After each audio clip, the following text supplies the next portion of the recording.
What's going on, Shield Brothers and Shield Maidens? It's a True for Shield Rest, and today I want to talk about adversary encounter building in Daggerheart with specific types of adversaries. So let's get into it.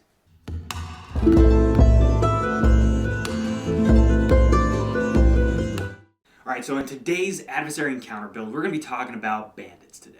We're going to get into the types of encounters in which they can feature in, the different kinds of bandits that there are, and how you can build these encounters with different levels to them, from easy to standard to challenging to climactic even. So the reason why I'm talking about bandits today is because they are your bread and butter when it comes to building encounters and when you need something to just insert really quick. When you need that quick encounter for your players or something that can be a mainstay for like the first part of your campaign. When you want to get your players into the world a little bit more, bandits can provide that context as to what's going on. Especially if you build it right, they can provide some great context for your players as to what kind of world they are now inhabiting. Especially if this is something that you have created yourself. Because let's face it, a lot of us have done a bit of world building and have our own little continents and worlds and stuff that we've kind of created for ourselves. This may be a new party that you're dealing with. It may be a new group of players to a system and you want to introduce the system properly. You cannot go wrong with a bandit-centric campaign, at least for that first part, like I said. Nothing wrong with that, okay? So to start off with, let's start off with the different types of encounters that you can bring bandits into. So that way, it makes it a little bit more interesting for your party. Not just that, though, but we want to make sure that these encounters stay dynamic, okay? And you'll see what I'm talking about when we go through like some of those easier encounters and even your standard encounters and how you can do that even with an easy encounter. But first off, you cannot go wrong with your roadside attack, that ambush even, okay? And this can start off with a social encounter first, okay? And there's two ways that I like to do this primarily. Mainly because I don't use bandits that often, but when I do it in these two ways. Either I have somebody that's acting as the bait and bringing the players in by acting like they're hurt in some way, or a cart's been, damaged in some way that they need help with, and that's when the ambush then happens after they've been baited and hooked in. Now, a lot of players are going to be on guard for this kind of thing, which is why I like using this method because it keeps them paranoid. If they're super on guard, I may not even use it at all. It may just be a fun little social encounter for them to like help people out, Or it may be that one individual is probing to see what the party has. So as they get back into town, or wherever they're headed along the way, that individual can then inform whoever it is that's over that group of bandits, or that, whether they're a part of them or not. They're just an informant, right? To go after them, or they don't have that much, it's not even worth it. Because what if you have a super poor party? What's the point of the bandits risking their lives to deal with that? However, if the party does have quite a bit on them, or if they're well armed, which is another reason why you want an informant, because if they're really well armed, bandits might not even mess with that. But that's why it's fun to have a little bit of a social encounter with that, so that way your informant or that one bait situation can kind of go, you know what, attack them. Or you might want to back off. These guys are a little too powerful, So that can be something that is in there. And I think it's more interesting when you take a dynamic approach as a GM, when you take a more dynamic approach to how you build these encounters. It doesn't have to just be throw a combat at them just 'cause. I think that's what we need to get away from, which is why I think a lot of folks are coming over to Daggerheart and not even worrying about D&D anymore, because it encourages more of that social side and less from just constant combat. As much fun as it is to hack and slash away, sometimes it's more fun when there's other stakes on the line, So that's one way of doing it. So the other kind of encounter that you can do as far as this like off the beaten path sort of situation is concerned is you could have it like a blockade, where there's about 5 to 6 bandits off to the side that are primarily stopping anybody and basically pay the toll kind of situation. Like, give us your money and then we'll let you go. You can't go wrong with that. I'm just saying that's an easy one to insert. Takes no time at all. And it doesn't really require you to have a whole lot built in with these bandits as far as like papers are concerned and notes and books and things like that. You don't have to worry about that kind of information that the party might look for to find out what the heck's going on here, because it just doesn't matter that much. So that's if you want to just quickly insert something just to insert something. Now, if you're making this more of an actual campaign, or if your party's doing a bit more exploration and they're starting to go through the woods and they've really and truly gotten off the beaten path, even the slight foot traffic sort of path, you can get into a bandit camp. Whether that's in the forest, whether that's in the hills, whether that's in the rocks somewhere. Okay? There's a lot of ways that you can do that, and obviously location. But these bandits are, of course, going to want to have a hideout of some kind, and not necessarily like a strictly like a cave system hideout. I think that's a little too overdone. But as far as in the rocks, away from prying eyes, would make sense that they'd have a safe space to sleep. That's what they're going to be looking for. Everybody wants a safe place to sleep. However, that can be something fun for your party to stumble upon as they're exploring through the woods, as they're exploring through the rocks and, through the hills or whatever. They may come across that. They may see smoke. There could be a lot of things that cue them into there's a camp there before they actually stumble upon it. Or if they randomly stumble upon it and it's deserted because the bandits are out doing their thing and then they're eventually going to come back. If the bandits feel that their area is safe, they probably won't leave anybody to just keep watch. Like, what would be the point? You know what I mean? So, again, you can think of these things really quickly. A lot of this takes no time at all to think about. That's what I like about bandits so much, is that they're just really easy to utilize. But that's the second way that you can use bandits and some of the encounters that you can create real fast, right? So this last encounter that I have for you, now mind you, this isn't all the encounters that you could possibly have, but it's supposed to start getting your mind working in terms of what you can do, right? Things that you can start thinking about that might hopefully help you with whatever you're working on right now. But one of the things is, and this is primarily for that campaign, that first part of it, that's really mainly focused on the bandits themselves, and that's if they're well organized, okay? Not just a small little encampment here, not just a little streamside camp for the bandits. More of they've actually built something up here. Like they created walls, they have traps, they have gotten super organized in some way, shape, or form. Now, it may be that they're ex-military. Now, this is where you're going to want to come up with some really interesting things for the bandits themselves. There should be a rhyme or reason as to what they're doing and why they're all really, grouped together like this. Banded together, you could say. There's got to be a reason for it. It just doesn't happen out of nowhere. You know what I mean? They're not just doing it just to rape and pillage. You know what I mean? Not necessarily like that. But if they're well organized and you have a reason for it, like ex-military, love that. You can't go wrong with that. Disenfranchised group of individuals, never know. Now, they may actually have a full-on encampment, like almost like a fortress situation. Fortress in the woods, in the rocks. They're going to utilize the terrain as best as they can, right? Especially if they're most likely going to be from that local area. They're going to know it really well. So give them some advantages. Give them some real advantages that they can utilize against the players. Especially putting the players on the back foot like that would be especially interesting for that group. Okay? I love a good dynamic fight that makes me think, if I'm going to be a player, I want to be thinking about all the different things that could possibly go on. Especially if the area is trapped, that main way forward is just completely trapped with holes and pitfalls. I want my players worried. I want my players to have to think more carefully about what they're trying to do. Especially with the friends that they make, the people that they talk to. These bandits may be locals, Some of them may be locals. Or they have locals informing on the comings and goings within the village, within that town. That's a distinct possibility. And why not? Why not? But I think you can find a lot of different reasons to bring in these different encounters in a small little one-part campaign moment. It doesn't have to be anything too in-depth. And it may be just that they're scratching the surface of it before they move on.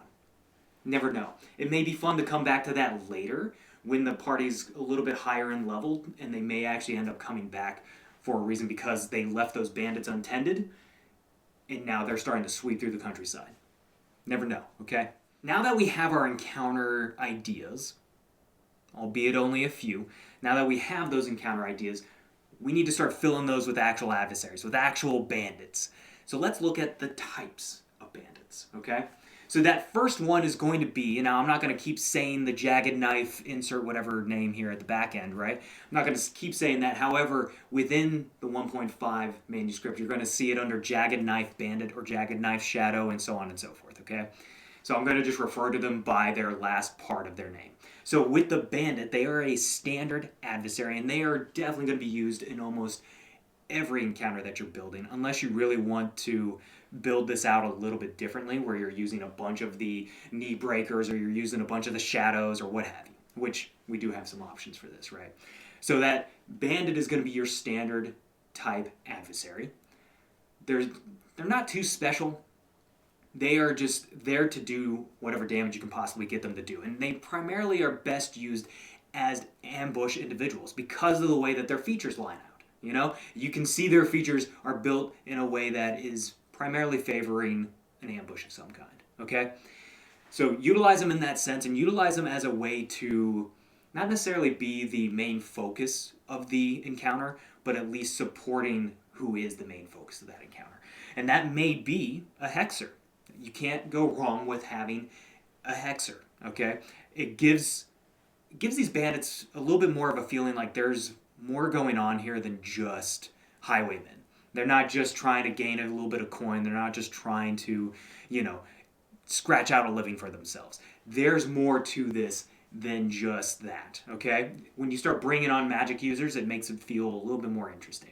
Because magic users are supposed to be a little bit more intelligent, so why would they be in this sort of situation in the first place? So you may want to make sure you have that hammered out in your mind, and it may just be just cuz. Or you could leave it as a mystery thing because you may not know right now, and, well, so does your party. Your party has no clue yet either.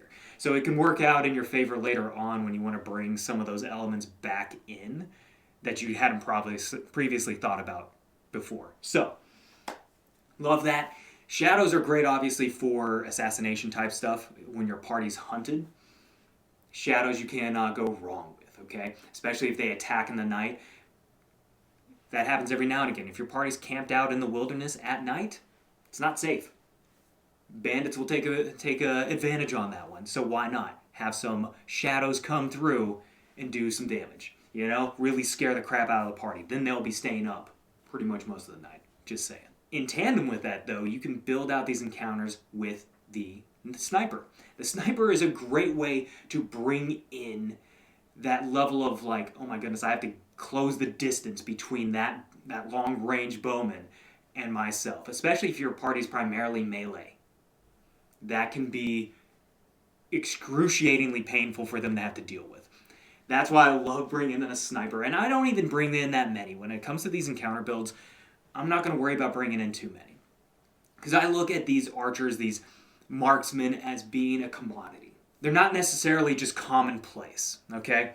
That's why I don't go too crazy with using the snipers, but I do like bringing in at least one or two depending on the level of encounter we're going for, okay? Knee breakers. Knee breakers are going to be that just bruiser, that one that's just going to town on the party and is going to do it in melee. They are going to bring the pain, and that's what you want to see. Knee breakers are actually ones that I like to tier up when I want to really bring that pain for my party. Because let's face it, all these guys are going to be pretty much tier 1 adversaries. That is something that I like to do when it comes to the knee breaker. The knee breaker has a lot of great features already, and it's definitely going to bring the hurt, but sometimes you want to give it a little bit more health. Sometimes you want to give it one extra feature just because, You may want to give it relentless just to really drive home the point that this guy is going to do some serious damage. Just saying. Now, one that you're going to be eventually building into some of these little encounters is going to be the lackeys. I would only do this if it's a really well-organized group where lackeys can be kind of a commonplace situation, where it's basically that one person that's been conscripted in and they have only got like a dagger to their name kind of situation. They're not going to be doing a whole lot of damage to the party, if any at all. They're just there to act as the meat shields. Alright, so now for the lieutenant. The lieutenant is somebody that you bring in when you want to have like that named character situation, You want to bring this lieutenant in when it means something. When the party, where the bandits are either like really well organized or where there's some form of organization. It doesn't have to be a well-organized situation with a campaign. You can actually bring this in as like there's an encampment, but they have kind of a racket going on. And you can kind of think of what that might be, where they're, doing something to the townsfolk, where they're kind of running a scam situation. Could be that they're really and truly like hunting people down. Who knows? There's a lot of reasons to bring in a lieutenant like that. But it's going to be that low-level situation. It may not be like the full-on fortress is being run by a lieutenant. That's where I would actually tier up that lieutenant into a tier 2 sort of character to maybe even a tier 3, just to drive home the point that this isn't really a lieutenant in that sort of situation. It's more of like the captain or the dude that's really and truly in charge, the boss, you know? And that's the best way to do that. And then I'd add in maybe a feature or two here or there for, depending on what kind of tier I've got him at. If I get him to tier 2, I'm going to add in one more feature. If I get him to tier 3, it'll probably be 2 more features. Or I'll at least up a lot of what this guy's capable of with at least one feature. Okay? So that's how those different types of adversaries work out as far as the bandits are concerned. But there's a lot to work with, and I think if you really and truly build this out properly, even if you pre-stage some of these encounters, depending upon what you would expect to insert into the night, into the campaign, you can really do it right, and it can be super dynamic and very enjoyable for your party, even for you as the GM. And with that in mind, let's get into the different levels of encounters that we can have here in Daggerheart. Alright, so easy encounters. Easy encounters, to give you like a little bit of an outline, if you hadn't seen my previous video where I actually cover how to break down adversaries as well as encounters, an easy encounter is going to be essentially enough adversaries that equal the PCs. It's what you're dealing with. And you can probably replace them, and it's going to be of a standard type, but you can probably replace one of those with, say, a bruiser or a skulk or, maybe a ranged or even a support. I think that's perfectly fine, especially if you have experienced players. If you don't have experienced players, just stick with the standard types. So that would be your Jagged Knife Bandit. Just stick with them, and that'll get the point across as far as your easy encounter is concerned. Now you can, even though it says daggers for the bandit, I think you could probably thematically replace that with like a mace or something else to kind of make it a little bit more interesting, so it's not just all of them using the same daggers, but you can just keep it with the same damage. You don't have to go too crazy with it, but like I said, you can just flavor it a little bit differently. But that would be my first suggestion, is start off with all bandits. If you've got a new group, or if they're just new to the system, start off with all bandits. They're your standard type for a reason, just go with that, okay? Now, like I said, replace one of them with a sniper or a hexer. Like, if you replace with the sniper, make sure it feels like that ambush sort of situation, but don't try to hide the sniper too much, because again, it could get really deadly really quickly. The sniper is designed in a way that could really take out your players, or at least really badly damage them. It depends on how cocky your group is and how much you want to put them in their place. I'm just saying. But with the hexer, this will make it a little bit more interesting for sure. And maybe this is like a magic trade situation in which these bandits are a part of, so now they've got mages in their group. There's a lot of reasons that you can go with when it comes to inserting the hexer. Just try and have a small reason in mind, at least in the back of your mind, so if the question comes up, you're kind of ready for it. Alright, so now getting into the standard encounter.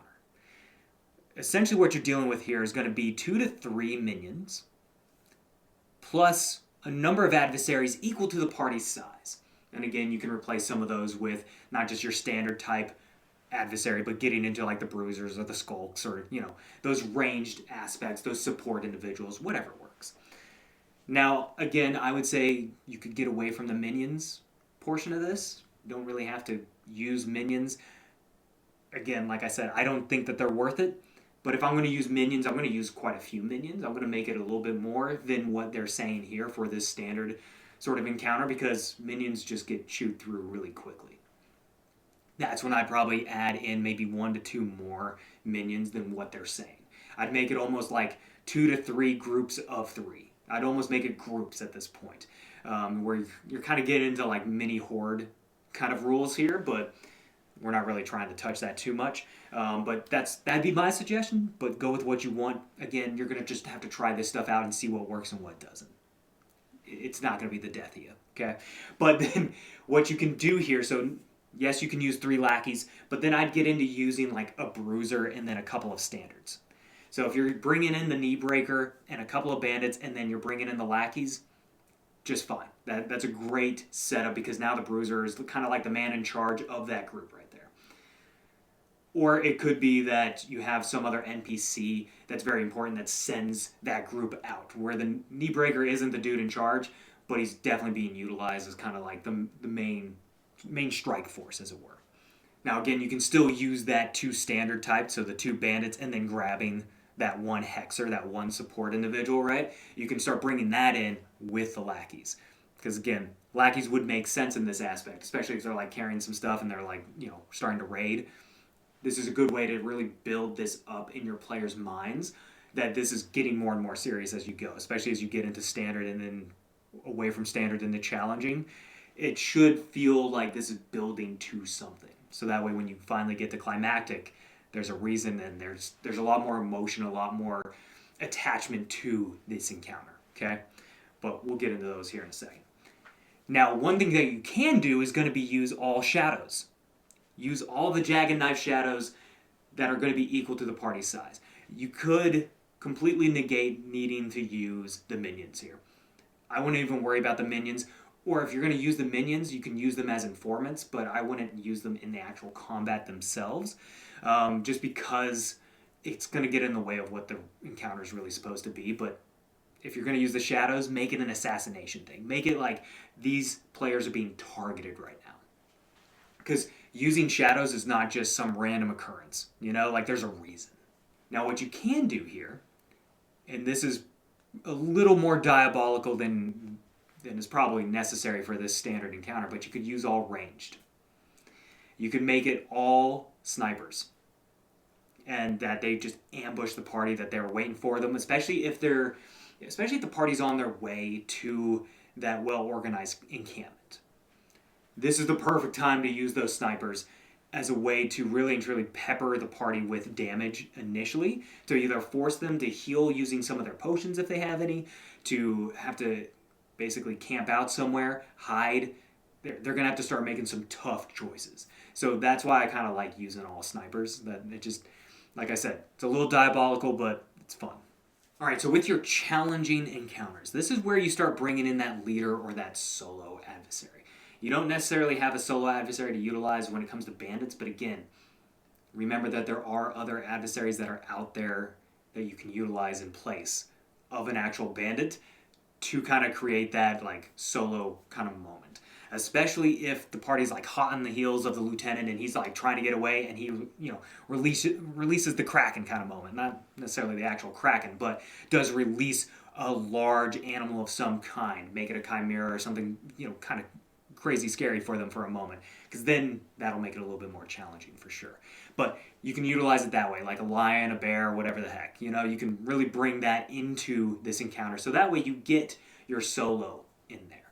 Or you can make it your leader plus a number of minions equal to the party's size. That's an easy one to do as well. But again, that's going to be one of those moments that he's been caught out. Everybody else has been killed already anyways, and so all he has are these minions and himself. That's all he's got to his name right now. Now, subsequently, what you can do here, assuming that you don't want to use the leader or a solo, you can use a number of minions equal to the party's size, and then I'd add like one more onto it at least, and then the minions. Or negate the minions and then add a couple more adversaries on top of the party size here. So that way you're getting 2 to 3 above what the party size is, and that should really make it a little bit more challenging. Just saying. Now, for the challenging encounters, this is going to be something where it is the actual encampment.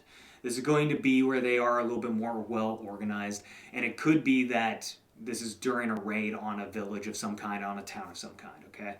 So that would make a lot of sense here, especially if they're like trying to get money. Like you could make it narrative at first where they're kind of threatening the townspeople, and let's face it, the party just so happens to be in the town when this is happening. You can do it a lot of different ways here, but that would definitely make it more challenging, and you could even add on a few more if the townspeople are involved, because you may have a few fighters within the town that are going to help defend and work with the party at that point. So, just saying, it might be a good way to introduce some of those kind of name character situations that your players can then attach to. So, alright, so getting into the climactic encounter. These are the most fun, but it takes a lot of planning, okay? The reason why I say that is because this will require a leader in there, along with minions equal to 1.5 times the party size, as well as adversaries equal to the party size. Again, if you didn't see that video, you'll find that creating these encounters are really easy because it's all based off of the party size. And knowing that can help when you want to just do something on the fly, okay? But with this climactic encounter, this is where, of course, you want to have it be like the final encounter. This is going to be the end-all, be-all for the party with this part of the campaign, okay? Because at this point, this is going to be used for a campaign. You could utilize the climactic sort of situation to insert the party into, but then, of course, you're going to need to have other friendly adversaries, friendly NPCs to help the party out so it mitigates down what the party's actually dealing with for the encounter itself. But you can think of it as a climactic encounter, but just really easy for the players at that point because they have all these like guards and troops with them to mitigate how much of the climactic encounter is going to, be funneled their way. But like I said, I would use this for the end bit. And because of that, like this is where it would be them in the actual fortress or them in the cave system or wherever this well-organized group of bandits is at. And this should be where they learn quite a bit about what's going on, why this is happening, like who are these guys? Like what are they here for? They should learn pretty much everything about that and if they were paid by somebody or what have you, okay? But this is where I'd bring in that lieutenant and I'd probably tier him up a little bit. Just a little bit, nothing crazy. I'd make him tier 2. Because mind you, this is a tier 1 stat block for everybody here. Tier 1 across the board. You might as well up this a little bit because by the time your players get to this point, especially if this is like the first part of the campaign, they're probably going to be at least level 2. At least level 2. They're most likely going to be like level 3, level 4. Okay? When you're getting to a climactic level, you want to make it, worth their while to some degree. However, like I said, you could make this a level 1 situation and that's perfectly fine. It's just a lot really quickly. This has to be an experienced group that already understands your world, that already understands the system, and have played RPGs before. Just saying. But that bit doesn't matter. That's up to you to decide. I'm just here to help you build this. So, like I said, we're going to start off with that lieutenant. We're going to bring in those lackeys 1.5 times. I'd say almost 2 times the party size for the minions. Just saying, lackeys do get killed really quickly. Like, really quickly. It's annoying how quick they evaporate, basically, like, out of thin air. But that's kind of your first setup. Now, this is going to be the bit where you want to think a little bit more on, is what kind of adversary you want to bring in. That's going to be either your standard, so your normal bandit, whether you're bringing a hexer, a shadow, a sniper, a knee breaker. Like, you're going to have to think about that a little bit more creatively. I would bring in individuals that you want to have surround your lieutenant. I would not have lackeys surround your lieutenant. Just saying, unless they're just poorly organized and they don't know what they're doing, then yeah, surround the lieutenant with lackeys. Perfectly fine. But I'm just saying, get a little bit more dynamic with it and make it hard to get to the king at that point. They can't just cut the head off the snake immediately. So make it a little bit difficult. Throw in a couple of knee breakers. Throw in a hexer as well. 2 knee breakers and a hexer, killer. Love that. Or throw in a couple of snipers that are going to sit in the back, just leveling shots into the players, as well as maybe, I'd say, 1 knee breaker or maybe 1 shadow that comes up from behind to kind of take them out. That's a good way to do that too. There's a lot of ways that you can go about that. You just got to think about what kind of encounter do you want this to be. How crazy is this going to get? Do you want it to be that brutal upfront sort of fight, or do you want it to be at range that your players are going to really have to make some serious decisions on to divide and conquer and really handle this climactic event? Okay, but there's plenty of ways that you can go about that. You can of course create your own adversaries that are bandits and bring them into it. Whatever you want. You can even bring in mercenaries. That's another thing that a lot of people not overlook, but sometimes don't think about, is how you can bring in other adversaries that aren't bandit types at all whatsoever, and you can bring those in and use them for your own ends. And I particularly like the sellsword. You really can't go wrong with them. The harrier even. Love that kind of mercenary idea. Bring them into it. Why not? Why wouldn't the bandits pay off some mercenaries to help them with whatever they're doing? especially if they're well organized, yeah, I'm going to be bringing in, I'm going to be outsource some of this stuff. You know what I mean? So might as well get a Spellblade in there or whatever. But hopefully that helps you guys out a little bit in terms of like understanding easy to standard to challenging to climactic encounters and how to build those and ways to kind of view those, especially based off of the different types of adversaries that you have, from your standard to your bruiser to your minions to your leaders to your support and even your ranged, okay? Hopefully that helps out a bit. But with that being said, that is all I've got for you guys for this video. So if you are not subscribed, consider subscribing. We do tons of videos just like this one here on the channel for DC20, for Lancer, now that we're getting into that. Love that. And of course, Daggerheart. And I've got so many more planned here. My next one's going to be Guards, so stay tuned for that one. But until the next one, keep that shield wall strong, y'all.